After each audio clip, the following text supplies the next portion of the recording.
दीदिया के देवरा पकड़ लेता फानी के, दीदिया के देवरा पकड़ लेता फानी के। तो कहेला अचार का तू डोला जवानी के, कहेला अचार का तू डोला जवानी के, कहेला अचार।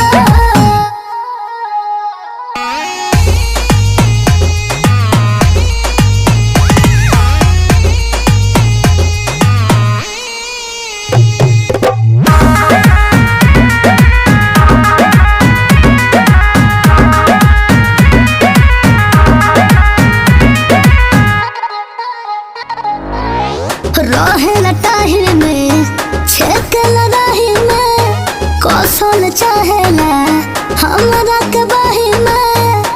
ए हो हमर एड़ी के बुखार माथा चढ़ल